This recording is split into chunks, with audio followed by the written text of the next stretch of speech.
오늘 0시 기준 국내 코로나19 신규 확진자는 469명입니다. 다시 500명대로 가는 건가 불안한 상황이 계속되고 있습니다.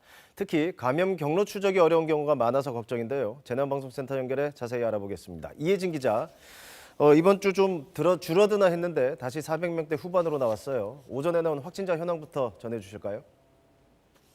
네, 국내 코로나19 신규 확진자는 469명입니다. 해외 유입이 17명이고요. 국내 발생이 452명인데요.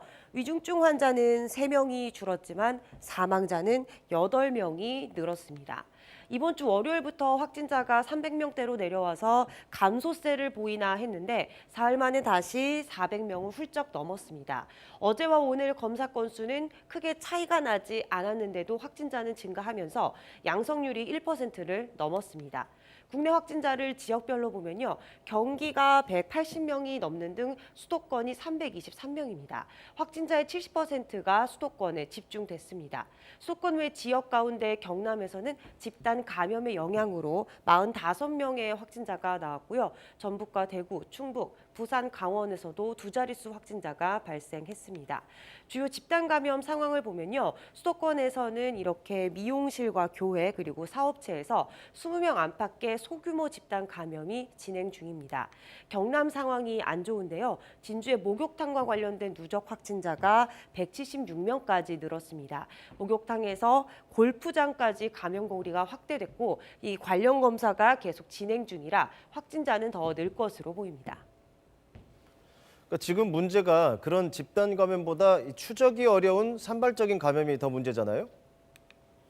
네, 그렇습니다. 최근 2주간 감염 현황을 보면요.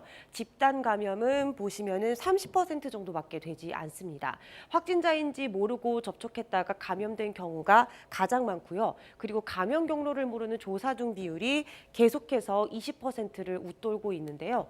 오늘 수도권 신규 확진자는 323명이죠. 그런데 이 확진자 중에서 보건소나 병원이 아닌 임시선별검사소에서 확진 판정을 받은 사람이 62명이나 됩니다. 수도권 확진자의 19.2%인데요. 별다른 증상 없이 일상 속에서 일어나는 조용한 전파는 방역 당국이 통제하기 어려운 부분이라 걱정입니다. 정부는 수도권의 코로나 확산세를 꺾기 위해 이달 말까지 2주 동안 수도권 특별 방역 대책 기간으로 정했습니다.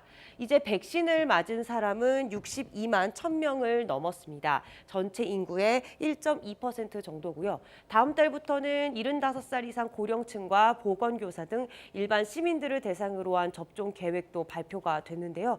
정부는 최근의 확산세가 원활한 백신 접종에 방해 요인이 될 수 있는 만큼 계속해서 방역 수칙을 잘 지켜야 한다고 강조하고 있습니다. 지금까지 재난방송센터에서 KBS 뉴스 이혜진입니다.